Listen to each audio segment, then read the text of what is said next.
And instead of trying to do everything, you're like, okay, I know this needs to get done. I'm just not the right person for it. So let me bring somebody else in that can manage this and focus on this. Yeah. While I focus on what I'm good at. Yeah. Do what you're good at. Focus on that, right? Yeah, 100%.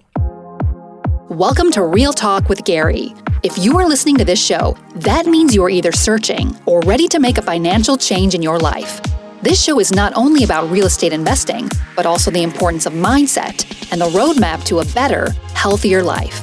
Learn the daily routines of successful entrepreneurs and the latest market strategies and trends to stay ahead of the curve.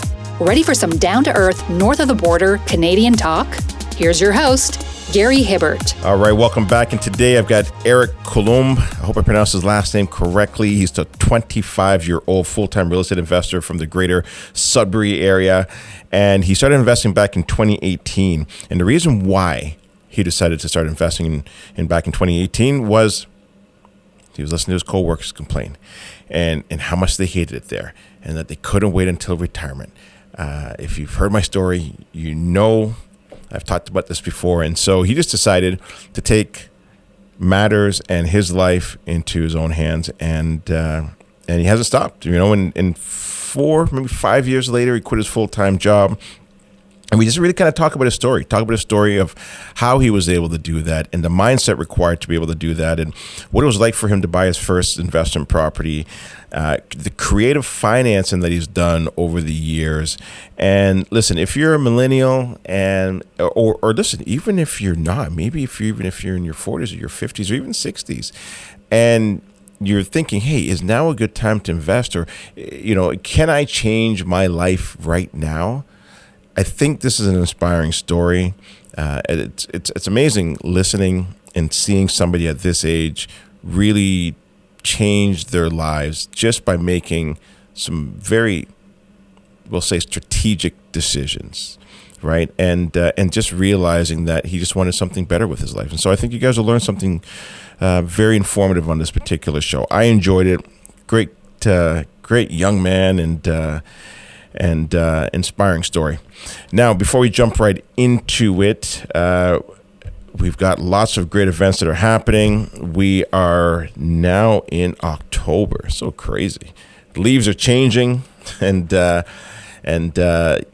doing lots of events. We got Durham property tours. We just recently did a Toronto property tour. We're still doing our Peterborough property tour. We've got a live event happening soon. We've got Harry James coming out. And we've also got Neil D'Souza talking about multifamily investing and private investing. And then we've also got a market update and where the economy is from Sage. And so live event, that is October the 26th. We're doing that in Ajax. If you haven't, go and get your tickets. Would love to see you at the event. And I think it's a very, very important time to be understanding what's happening in the real estate market, and also how do you adapt? How do you adapt to what's happening? And Harry James is going to share how it's important to take control of your life and leave the stuff that you can't control. All right. And with that, don't forget, leave a review. And if you're looking for mentorship, if you need help with anything real estate, whether it be buying your dream home or buying an investment property, we can definitely help you. All right. So with that, sit back, relax, and I will talk to you guys next week. Take care. Today's show is brought to you by Deep Pockets. Are you looking to borrow or invest funds? Deep Pockets is a preferred choice for secure lending. As a borrower, you have the option with flexible terms and repayment plans, as we have flexible credit criteria and income approvals. As an investor, you get to be the bank using your cash. You can use your RRSPs, your LIRAs, and even your TFSAs. Earn maximized cash flow or return with no out-of-pocket expenses. All right, Eric, how you doing, brother? Good. Yourself, man? I'm good. I appreciate you having me on. I appreciate you coming in. Awesome. Yeah, we were just talking about yoga. Yeah, we're talking about yoga. I was talking about tone of voice. Yes. I was saying Gary has a radio voice, so I was asking him if he was a musician as well, but no, I'm not. I'm saying you don't want to hear my musician voice. It's not that good, man. It's not that good. I was telling him, I said, some people when they get nervous or when they feel anxious or whatever, I catch myself doing that too. Sometimes when I'm maybe negotiating with a seller or something, my voice will go, my tone of voice will go up a little bit. Yeah. And sometimes that's something I'm always trying to work on. Yes. It's all about breathing. Yeah. Right. And I was saying as well too, is that I've been doing yoga now for like over a year, and breathing is so important. Yeah. And so I took a couple months off. I did hurt my wrist, but I also did kind of just like, oh, well, I'm going to baby it. I babied it a little too long. So anyway, so I took like almost 2 months off, and then I went back for my first yoga class. Okay. And I actually thought I was going to pass out. So it's hot yoga. I thought I was going to pass like the fuck out. What's the temperature in the? It's somewhere in the 90s. Somewhere in the 90s. Like Maybe that's like a sauna, like actual sauna. Yeah. It gets warm in there. Not crazy hot, but it's warm. What I realized afterwards, 'cause I felt so embarrassed when I got home, like I couldn't control my breathing. It was my temperature. I couldn't get my temperature under control either. And what I realized is when I went back, I'm like, oh, I forgot to breathe properly. Yeah. So you had to get that good rhythm going, deep breath, exhale, inhale, and breathing. So breathing is important, not only just in yoga, but just in life in general. Like even like when you're doing public speaking, like you got to be able to breathe, take those pauses, slow yourself recalibrate down. your thoughts. It's all important. Even when you're doing the podcast, right? Yeah. At the end of the day, it's like even myself in the gym, I noticed when I first started going to the gym versus now, like you're able to have better endurance and have more strength when you breathe properly, and you can apply that to everything. Like you said, when you're speaking with other people, public speaking, negotiation. Yeah, even negotiation. Yeah, for sure. Listen, let's talk about your story. You've obviously gotten into real estate investing. That's why I've got you here. How old are you again? 25. I'll be 26 next month. That's awesome. November, sorry. That's awesome. And you started when you were 20. Yeah, 2018. I was 20 years old. And I could start with, I'd give you a quick overview of how I got started and why. Like why? Yeah. So I went to, I'll do a quick recap of my childhood and growing up, going through school and all that. So growing up, I went through a bit of adversity. I lost a parent at a young age. My dad was diagnosed with cancer.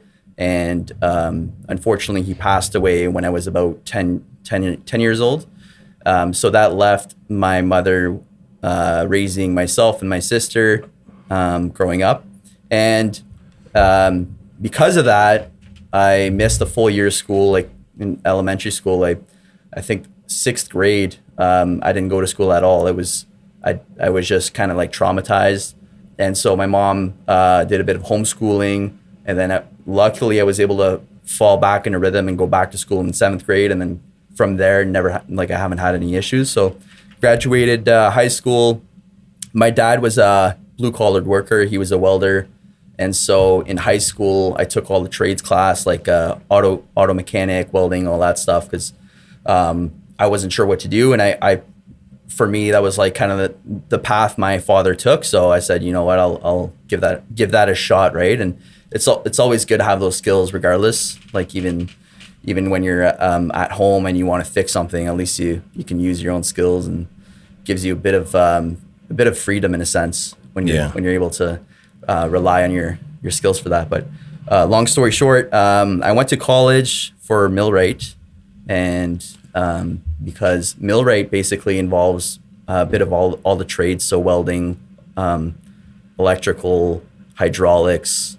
It's a bit of a combined trades, I guess you would call it. But the reason I took that is because I wasn't sure what I wanted to do yet.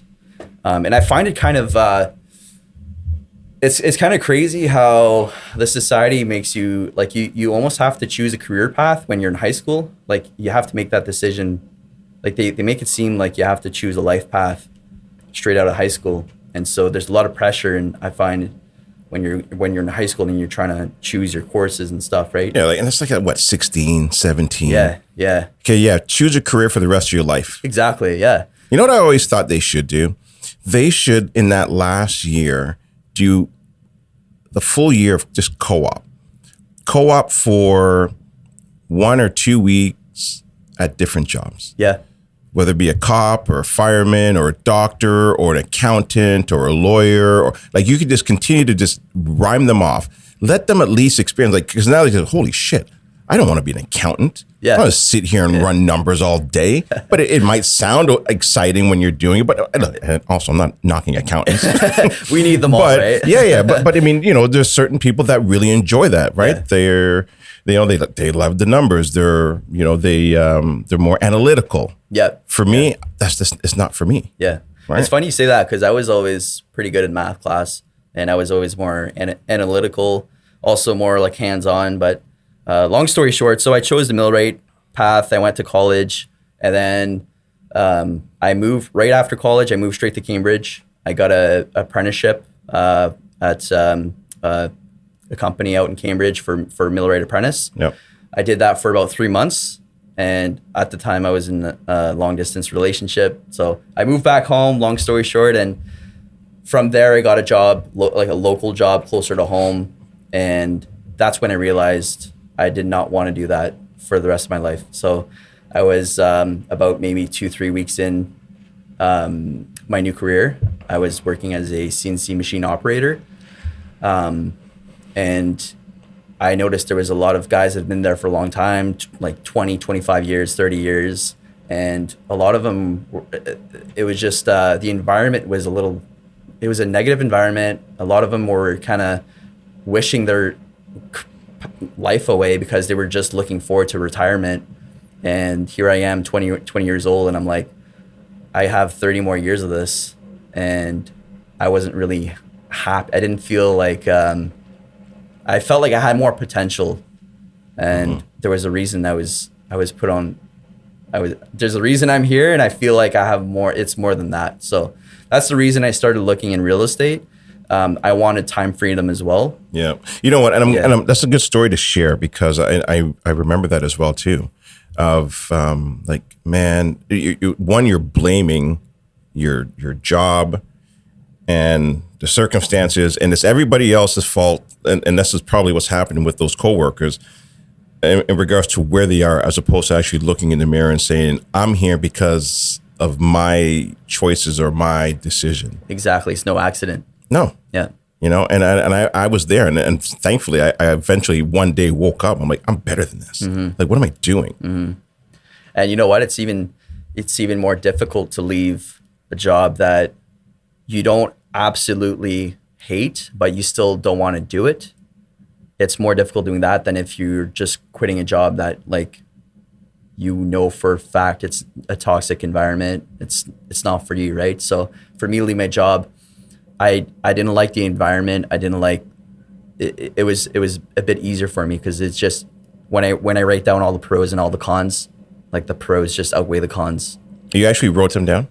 In my head, like, okay. I didn't like, but like, yeah. Mentally, you're just going through it. Mentally, and I actually did write them down because I remember being at work and I was like on the borderline of making the decision, and I was preparing myself mentally because I'm like, once I leave my job, I know I'm going to go through some adversity, and I know I'm going to need to have the right mindset.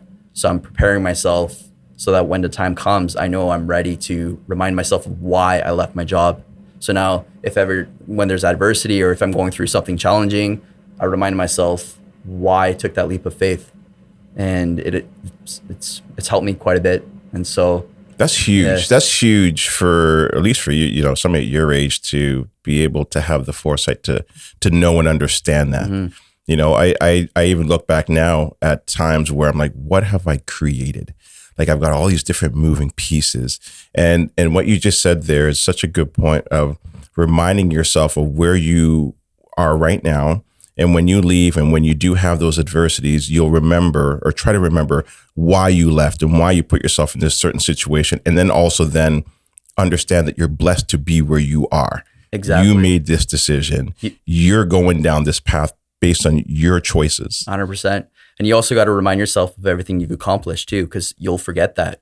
You'll focus on the thing. If you focus on negative, it's a lot more difficult to grow when you're always focused in that mindset. But if you look back at everything you've accomplished, and let's say you just write everything that you've accomplished, you'll inspire yourself to keep moving. Mm-hmm. So that's another thing I do. I've read like everyone else, I've read a lot of books and on mindset, and surround myself with the right people. And that's a thing I've had to sacrifice, was my circle of friends, like my college, high school friends, stuff like that. Right. Now my network is a lot of, I would say, people a lot older than I am, but it's definitely helped me in a positive way. Yeah, for sure. And you know what? Freedom comes with, it's growth. You need growth for freedom. Yeah. And people look at it as, well, I'm suffering or I'm pain. Like, no. That's just growth. You're growing, and that's why you're going through that. Because in order to open the next, we'll call it a gift, but the next problem, whatever you want to call it, you need those problems. You need those challenges. You need those adversities. You need that because you will not have the skill sets and the mindset required to unravel or deal with those larger obstacles that life is going to throw at you. Well, imagine how boring life would be if everything was just easy and no challenges. Like, I feel like you would almost become depressed, because it's like there's no challenge. Yeah. Like you need challenges. You need adversity. This always reminds me, I've said this a couple of times in the shows, it always reminds me of this one quote. There's a little story that Jim Rohn was saying, is like, can you call a touchdown if you don't have to go through the linebackers? Well, of course not. Yeah. So you're just going to run across the field and then spike the football with nobody trying to tackle you or kick your ass? Yeah. No, so you need to go through, you need somebody who's huge, going to knock the shit out of you, put you on the ground so you can get back up 100%. Again. Yeah. The biggest thing is just keep going. 100%. Like, listen, this is a good conversation. I like this. Okay, so let's talk about your first property. How did you get your first property? And I assume this has happened now after you heard all your coworkers mumbling and grumbling of how terrible their life is. You're like, okay, I need to get out of here. I need to go buy a property. Yeah. And then I was also looking at my financially, like what I would be capped at if I stay there, and what I wanted to, if I wanted to travel, if I want to have a family and travel with the family and be able to enjoy the, a lifestyle of freedom, then I was like, I can't support that with being in this field right now. So find a way to make money while you sleep. Exactly. Passive. Passive. We'll go there later. Yeah.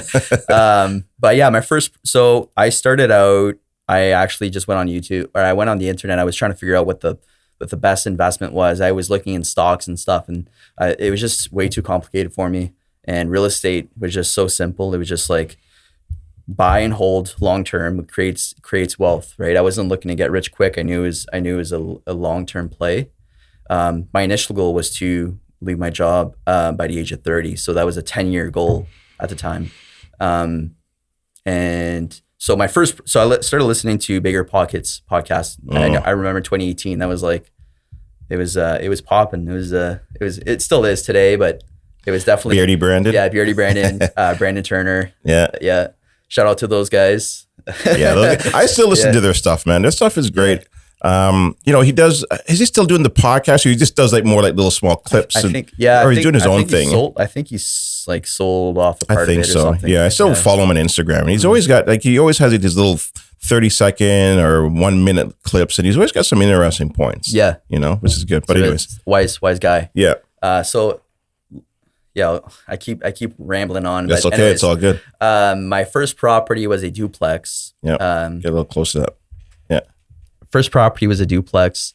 I reached out to a few people in my network to find a realtor, because from what I learned through these podcasts and through reading books, was for your first property, it's probably best to work with a realtor who knows what they're doing. And then after that one, you have a better idea on how everything works, and then maybe you can start going off market and all that stuff. So I bought my first property. It was 5% down on a duplex, and I remember going to mortgage brokers and asking them if it was best to do 20% down, 5% down, and they recommended to go 5% down and keep the rest of the funds in case something comes up, right? Capital expenses, things like that. Yep. So I bought the first duplex, 5% down. It was $200,000.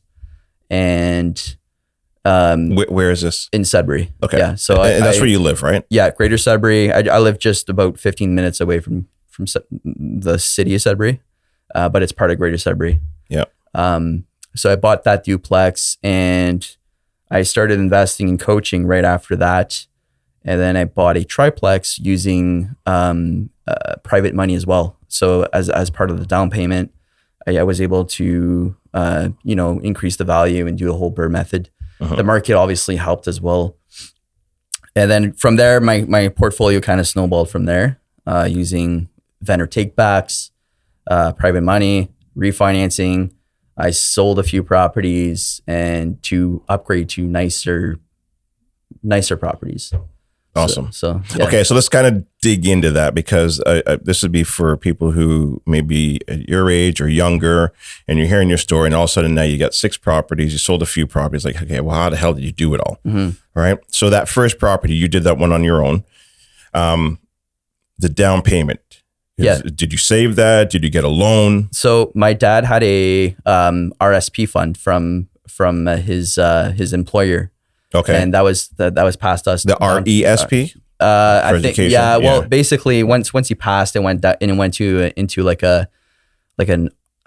I'm not sure what the account was. I think it was like an RRSP or something like that. Yeah. And then we ended up transferring to like a TFSA or whatnot. Got it. And so it was about I think it was $30,000 around there, and that's when I realized the return on that was quite low, and then that's when I was like, you know what, maybe this would be a good opportunity for me to buy a nice duplex, hold on to it long term, and if you compare both returns long term, like statistically, yes, real estate would be a better performer. So I did that, and then when I went to the mortgage brokers, that's when I was kind of contemplating doing 20% down or 5% down, and that's why I did 5, because it left me a bit of a buffer there to consider like maintenance and capital expenses and stuff like that, right? Mm-hmm. So that's how I first started, and then from there, all the capital going forward was refinancing, private money, vendor takebacks. That's awesome. Being creative. Now, the home that you bought for $200,000, did you run a pro forma? Did you take a look at the numbers? Did you analyze it first? What allowed you to say, okay, I need to run these numbers first? Or like, were you reading books, Rich Dad, Poor Dad? Because I think that's probably one of the biggest mistakes a lot of beginning investors Mm-hmm. make is like, oh, I just want to buy a property. And then they just run out and they go buy a condo. They don't run the numbers. They don't know what they're doing. They're hoping and praying that it's going to go up in value. Yeah.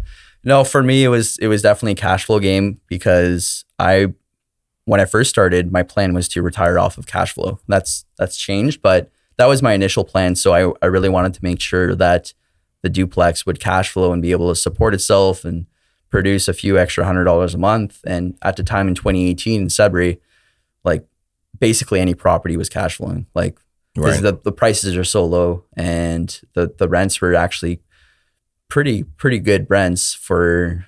What are the rents? What were you getting for that first property you got? Do you remember? It's been a minute, but I would say, like, for example, a 2-bedroom, like it was more than the 1% rule. Like it was like 1.5, 1%. Okay. Really? Like most properties were one. Right. So that home was bringing in like what, $3,000 then? Yeah. Approximately. Yeah. That's awesome. Yeah. Okay. So then you get to your second property. Are you using down payments or your own funds for this one, or now you get into your vendor takebacks? So the second property was a triplex that I found off market. I posted in a Facebook landlord group that I was looking for a multifamily property, and somebody reached out to me and said they were looking to offload their triplex. So I went to go look at it and did all my inspection and all that. And so what I did for that one was I think I put in about 10% down, and the rest was it was a private lender within my network that I met through a coaching program that I was in at the time as well.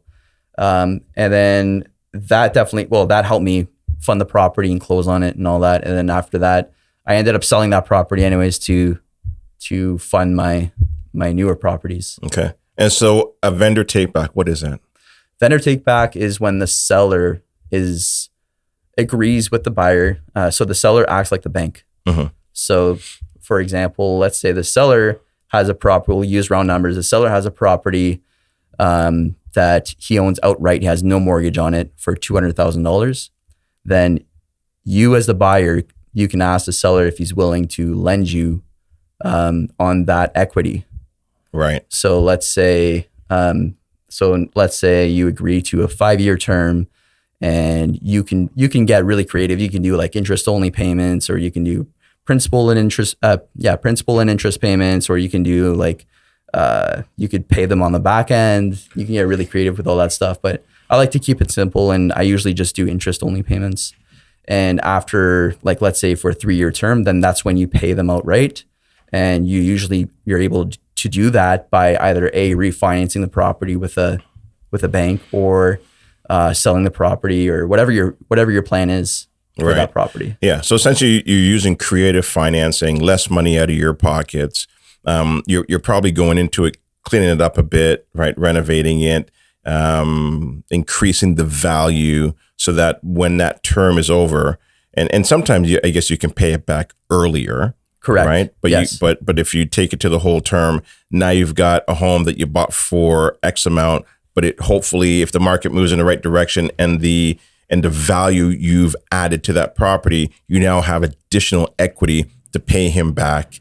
Exactly. For that property. You need to have a game plan, because you have to pay them eventually. So you don't want to get at the end of your term and then find out that you're not able to refinance, or get enough equity to pay them out, right? Uh-huh.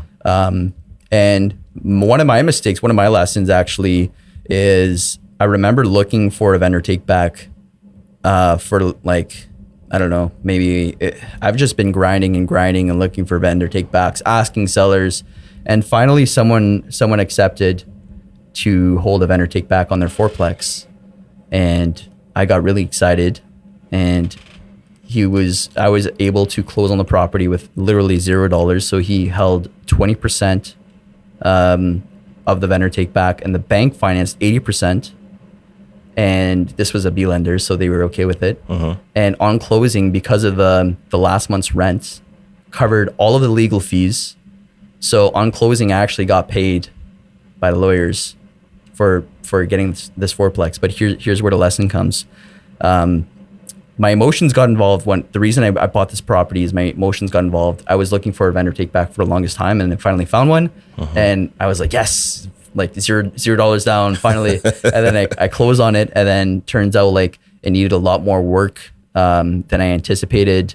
The after repair value of the property was not as high as I thought it was.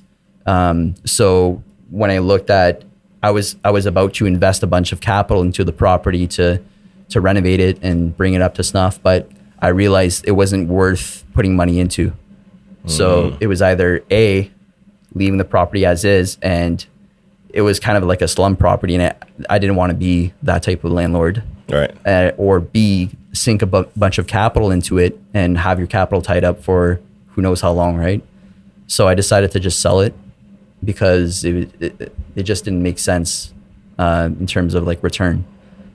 So there's where I kind of learned, like, really look at your numbers and don't let your emotions take over.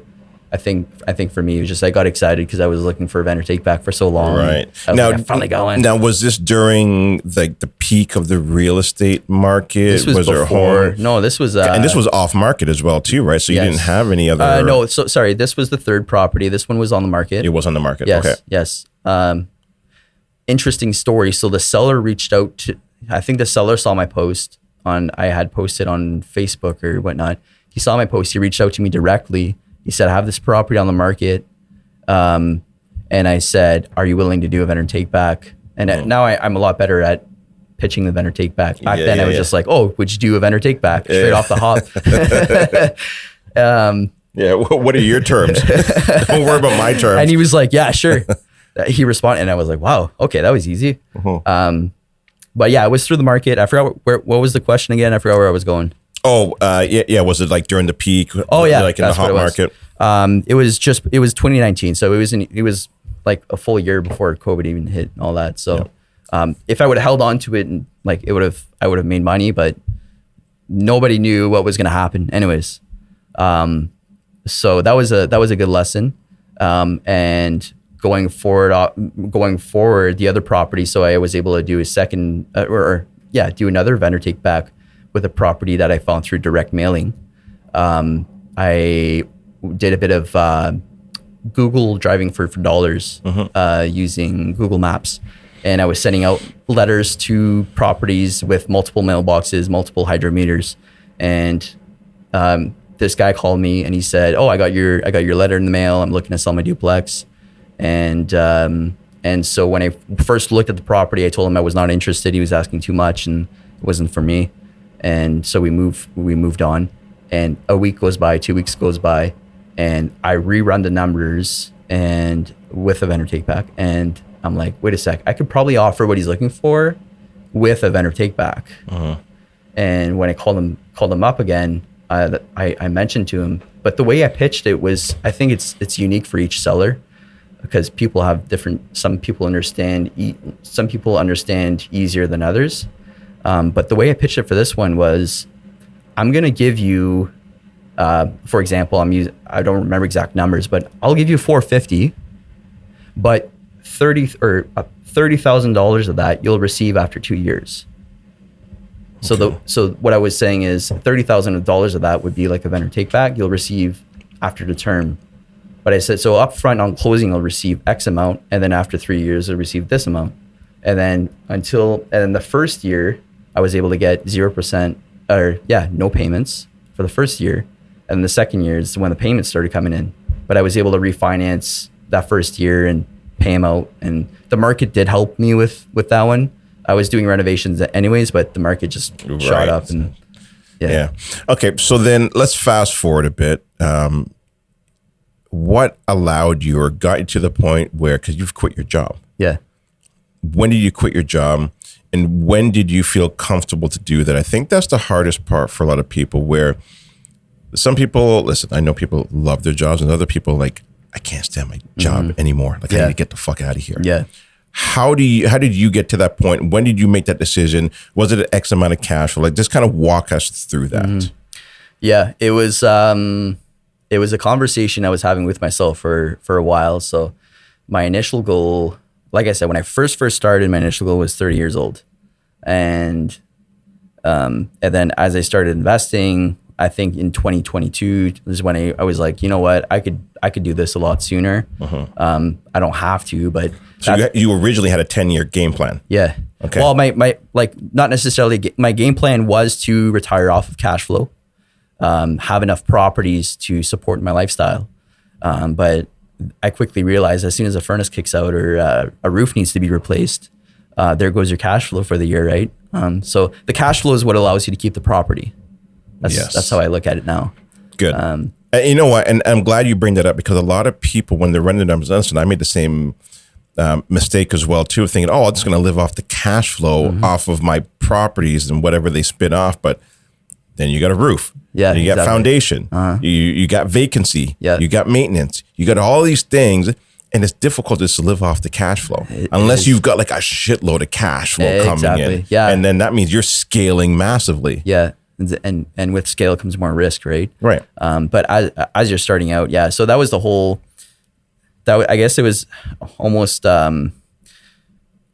the whole point for me to start investing was to retire cash flow. But that's when I realized quickly is like, right, not the safest way to do this. So I started getting into active income in 2022. Yeah. So I started, when the rates started going up and all that, I started doing tenant placement services for other landlords and investors in the area. So property management? Yeah. Okay. Property management. And also doing wholesaling as well and flips. So I definitely shifted towards active income. And I worked on that while I was at my job. So for at least a year and a half, I was doing both. I was working my job, and I was also doing all these other things on the side. I was also, even at work, I was doing my real estate stuff, but right. they don't know that. It's all good. Unless your boss listens to this. Yeah. Too late now anyways. Too late. But yeah, I think having that, that definitely helped me make the decision, because looking back, I was like, okay, so it's kind of proven now. I can do this. I didn't just quit and kind of figure it out from there. Like, I already kind of knew what I was going to do. And the biggest thing was being mentally prepared to take that leap of faith, because once you quit, you're gonna face some adversity, you're gonna face some challenges, and you just, like I said earlier, you have to remind yourself of why you made that decision, and you have to remind yourself of everything you've accomplished and what you can accomplish as well. And that's a good way of doing it, is creating what you've done. You've created a business, and it's, don't quit your full-time job until your part-time job becomes your full-time job. Exactly. Something along those lines, right? Is really essentially what you're doing. And so then now you're able to now ease out of your full-time job, and then now really put the focus on that new business that you've created. Yep. And usually the way it goes is you're the one who's really kind of running it, and it starts to grow. Yep. And where are you in it now? Because then now you're probably looking to bring some additional people on to assist, to help. Partners. Yeah. So actually, I had maybe, 3-4 months in, when I first started property management, I had hired a team member who was helping me out while I was at work. He was helping me servicing the clients, and then he got a promotion on his job, so he left, and so I hired a second assistant to help me out. And so I started learning how to hire people and how to build systems and be more efficient. And what I realized is it was a pretty significant expense in terms of the margins I was making was pretty low. But I said, you know what, once I leave, I have more time now. I can take on a little bit more work, and it allows me to pay myself a little bit more as well. So that's been a bit of a play there. So now I've built systems where it's definitely more efficient, but I'm doing a lot more myself, and that's allowed me to have more income. Right. And so then, you were charging cheaper in the beginning. Now you're slowly increasing it. Is that correct? So is it still the same? No, it's all the same. It's just the expense of having an assistant was taken away from my margins. Got it. Yeah. Okay. And like sometimes it's hard to keep track of time too. Like I was paying them hourly, so you don't know. Like it's I don't know about you, but like it's hard to tell when someone is actually working those hours, if they're being truthful or Right. So. Yeah. And this is where now you start putting systems in place and processes. And, for us, we've got like job descriptions. What are you doing at the daily, so you got to put all that into place.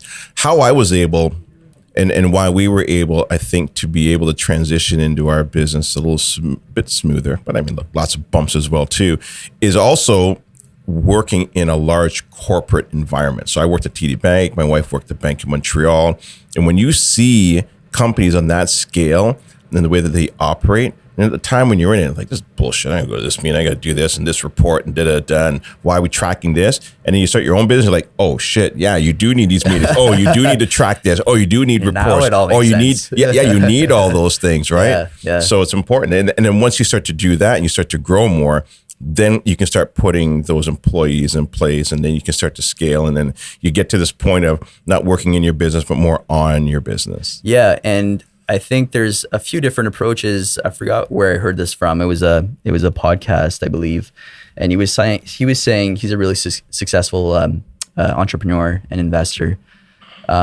He was saying that he hires from the top down. So what he does is, and he's got experience too, but when he starts a business, he's going to hire almost like the CEO first, and then the CEO is going to hire the operations manager, and the operations manager is going to hire the next person, so that everybody is on the same page. Instead of trying to hire from the bottom up, then you're trying to, it's a bit more clunky in terms of trying to get the system flowing smoother. So it's a different approach, but it's definitely interesting. There's so many different approaches you can do grow your business and start a business. And yeah, 100%. Right. Yeah. And then also even partnerships and bringing in people that have different skill sets than you do, that can see things that you can't see.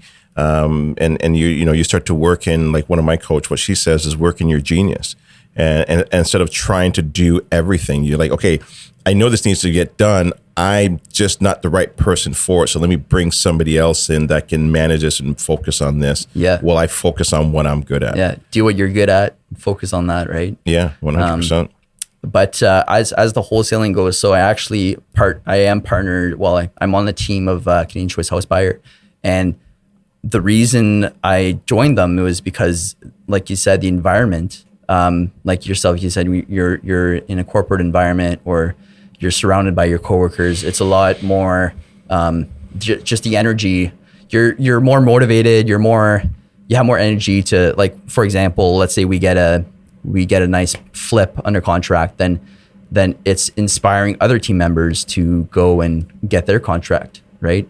So it's just being part of a team is, I feel it's better to be surrounded with partners or team members than to try to do everything yourself. Yeah, absolutely. Right. It's, and you get that healthy competition of, like, being around other entrepreneurs and trying to grow and sometimes outbeat each other, but there's like a common goal. Everyone is just, at the end of the day, everyone has like the same, I guess the same vision, but at the same time, everyone's pushing each other, and that's all that matters, right? 100%. Yeah. What do you think is a strong skill set that you need to have to be an entrepreneur and doing what you're doing? Mental toughness. Yeah. Yeah.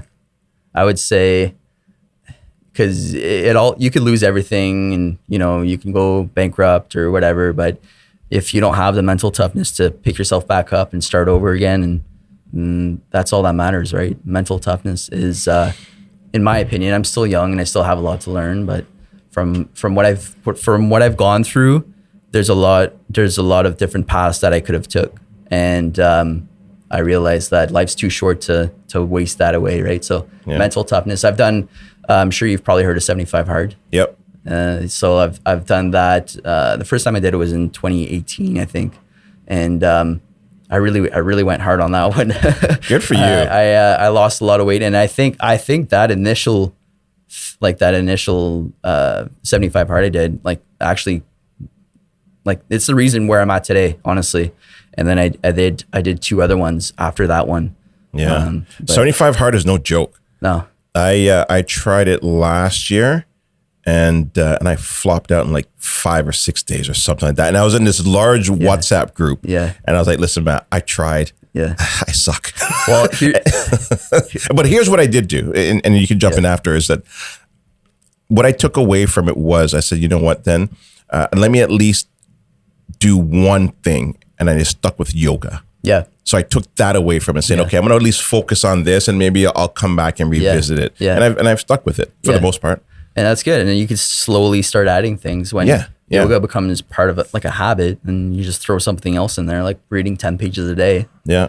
But I think the best way for people to start, for those who don't know what 75 Hard is, it's a mental toughness program. So Andy Frisella is the creator of the program. He talks a lot about this, and a lot of people think it's a fitness challenge, but it's actually a mental toughness program. So it programs you to become better in all areas of life, mentally, physically, spiritually.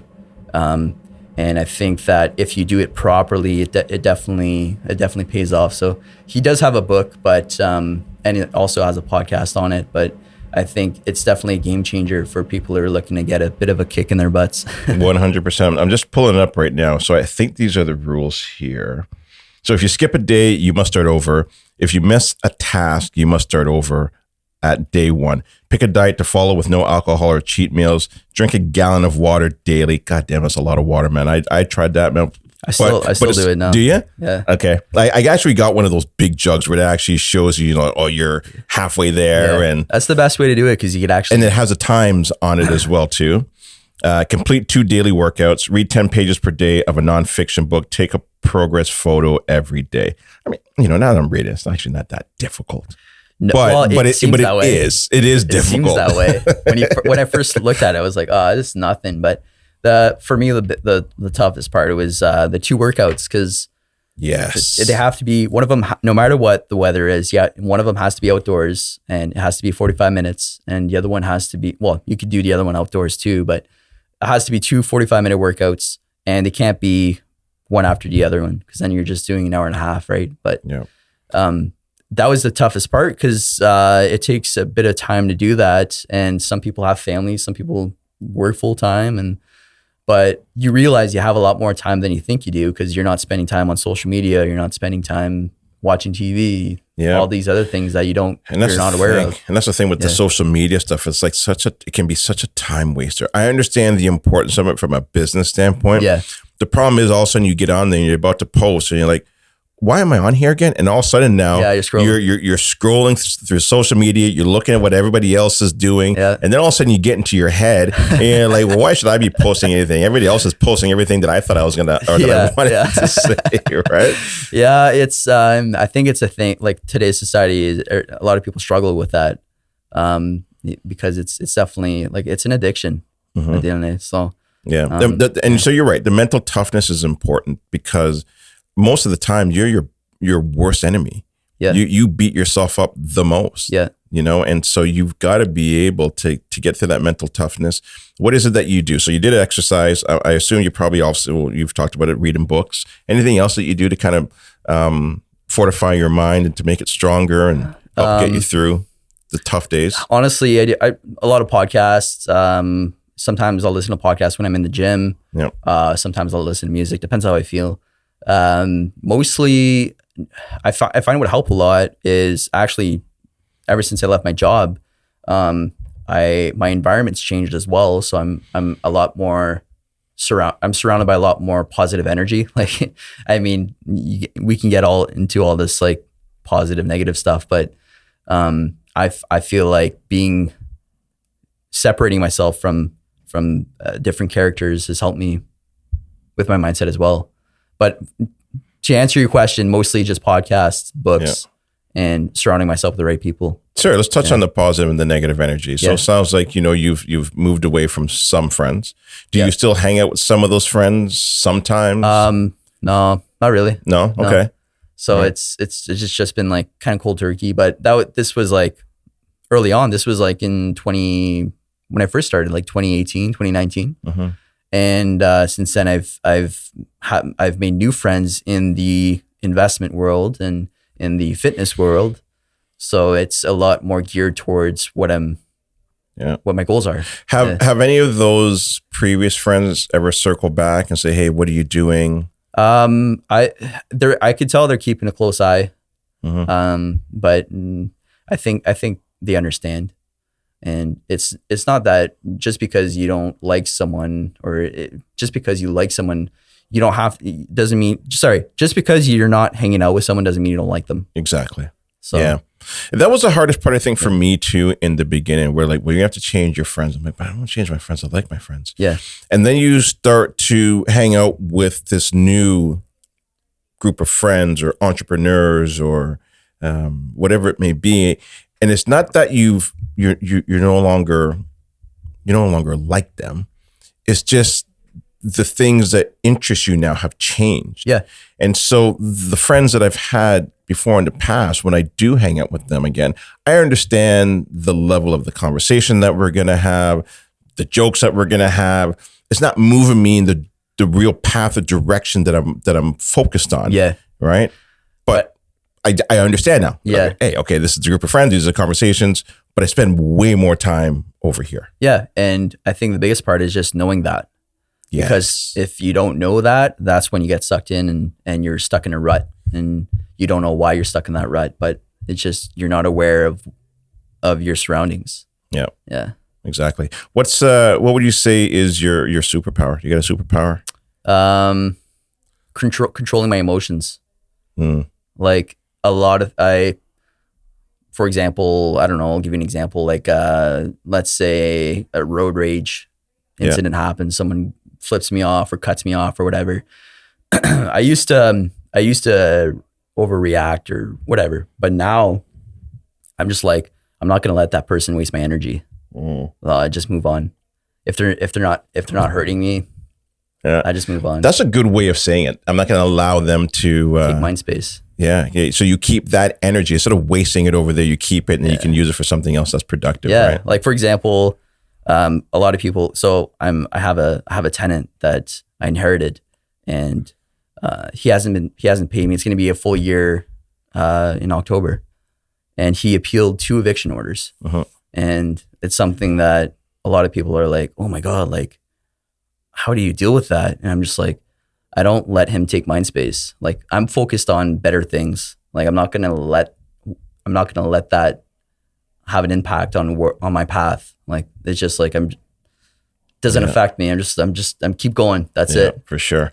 What's next for you in regards to real estate investing and the businesses that you're creating? Like, kind of map that out for me.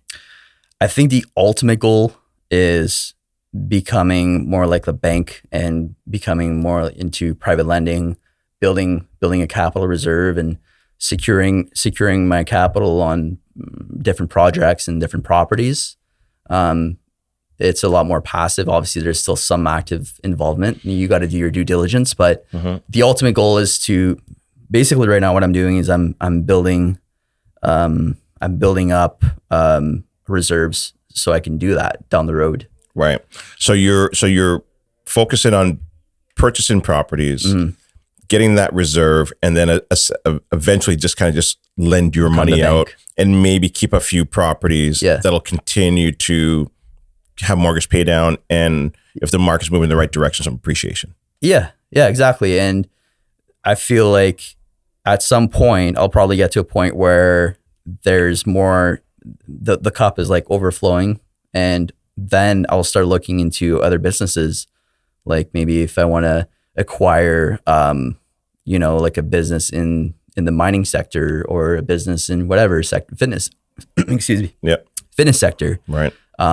Then I'll have those options. But for right now, I just want to focus on building those reserves, and it gives you more options at the end of the day. That's awesome. Yeah. So you want to build businesses, be a part of different businesses. Yeah. I think it's nice to retire and sit back and live off of your passive income, but I think that would get boring if you.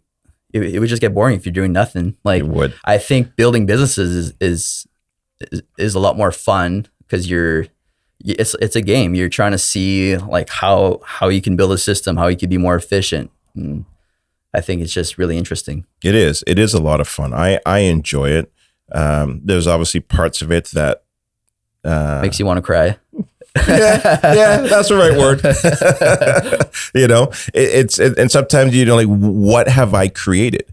Like this, I'm part of like all these different machines that are operating, and it's like, this is awesome to see and challenging at time. Yeah. But I also step back and say, well, I know I'm growing. Yeah. And I'm growing. That's allowing me to continue to keep moving forward. I'm employing people. I have responsibility to put food on the table for so many different families. Yeah. It's an incredible feeling. Yeah. It is. But it also comes with great responsibility. For sure. Great power. That saying. What's that? Superman or Spider-Man? Yeah. With great power comes great responsibility. There you go. Or something like that. Yeah, that's exactly what it is, right? So you could do that, or you can just sit back, relax, and not do it. But we need those people too. Like, we need workers, and hats off to the workers, and some people love it. Like, and there's nothing wrong with that. Because at the end of the day, like, AI is booming and all that, but I think we still need humans no matter what, and that's not going anywhere. Yeah, and you use ChatGPT at all? In your business? I played with it. Yeah. Have you kind of incorporated into your business at all? Usually it's just like checking for spelling mistakes or grammar mistakes. I'm like, just double check, make sure it's all good, and that's it. But I've played with it. Like, I've asked it to make ads for rental listings and stuff like that. But I don't know. I think there's this. I don't really enjoy it that much, honestly. That's just my opinion. Yeah, nothing wrong with it. Yeah. Yeah. How about you? I use it. I'm starting to use it a little bit more. I definitely use it for my ads. I use it for our MLS listings for sure. Yeah. It's nice to say 4 bedrooms, 2 bathrooms, large property, finished basement. Please rewrite this. A little shorter, 1,000 words. Make it sound more appealing. Yeah. And if you know how to talk to it and operate it, it's actually becomes like your own personal assistant. I think that's what I have to do is just figure out how to use it properly. How to use it properly. Yeah. Exactly. Like I was sitting down with my social media manager yesterday, and he was telling me how he uses it.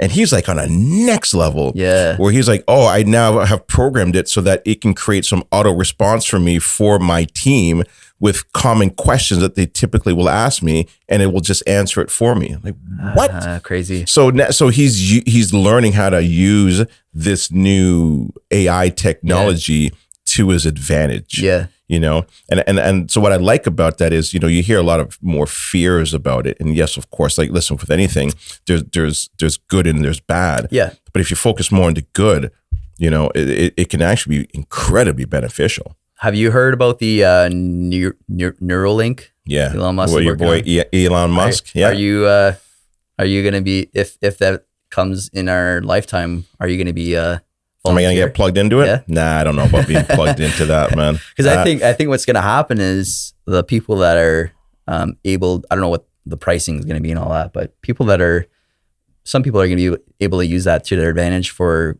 business, and you know, and I think there's going to become a gap where there's going to be like an unfair advantage between people who have it and people who don't have it. You're probably right. Yeah, you're probably right. I mean, look, we already are AI.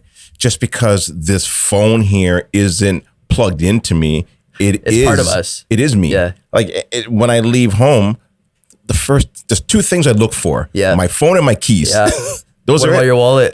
Yeah. Well, yeah. I mean, you can you can put your wallet in your phone now, right? Yeah. It's crazy. You know, we pretty much already live in a cashless society. Yeah. Yeah. Right. Yeah. I always carry a bit of cash on me, but so do I. Yeah. I always have cash on me. Ever since, you know, there's sometimes you feel like your freedom can be taken away, but we won't go there. Yeah, for sure. Oh, there's another whole huge rabbit hole down there. Yeah, for sure. Listen, Eric, I've enjoyed this conversation with you. Listen, man, you've done incredibly well for such a young age. Thank you. Your mom's going to be incredibly proud of you. And I'm sure the friends that are watching you, and they usually do watch from a distance. Mm-hmm. Here's what'll probably end up happening is a few of them will probably start reaching out to you and saying, so what exactly are you doing, and how are you doing it, and how were you able to do it? A lot of times when they're watching, sometimes there's a lot of fear of, well, the market's going to crash, he's going to lose everything. And look, at interest rates have gone up. Oh, here it is. Here goes Eric's empire. He's gone now. But you know what? Whether it does happen or it doesn't happen, the skill sets that you are learning and acquiring from it, it'll only, if it does happen, and knock on wood that it doesn't, it'll only allow you to get it back even quicker. 100%. Because now you have the skill sets, you have the mindset, you have the mental toughness, like you talked about earlier, to build that back faster, quicker, and easier. 100%. And I think it's like that saying, if I lose everything tomorrow, I can build it back up and faster and better, and you know. Yeah. So it's just having confidence in yourself. 100%. Yeah. That's what it's all about, right? Confidence in yourself. 100%. Yeah. Eric, listen, I appreciate your time. If people want to learn more about you, reach out to you, partner with you, learn about your property management business, maybe open up a gold mine with you, whatever businesses that you have in mind. How do they do that? I'm mostly active on Instagram. Just look me up. My thing's going to be in the bio. Yeah. It's at Eric Coulomber, and Facebook as well. You'll find my links on there too. Awesome. Eric, I appreciate your time, and thanks for sitting down with me. Awesome. Thanks, Gary. All right, brother. Care. You too. Do you know what blockchain is? How about the difference between Bitcoin and crypto? After 15 years of explosive growth across the globe, it's important not to get left behind. We are currently in the mid-90s of the internet when it comes to adoption. Want to learn more? Make sure to reach out to onebitcoin.ca broker today. Whether you have basic security questions or you need help buying Bitcoin in a safe and convenient way. OneBitcoin.ca is here for you. Get started today with Canada's Bitcoin partner, OneBitcoin.ca. Thanks for listening to today's show with Gary Hibbert. Please don't forget to subscribe, leave a review, and connect with your host on Instagram at Gary Hibbert. Until next time, stay mindful and remember, you don't have to be great to start. Just start, and you'll be on the path to being great.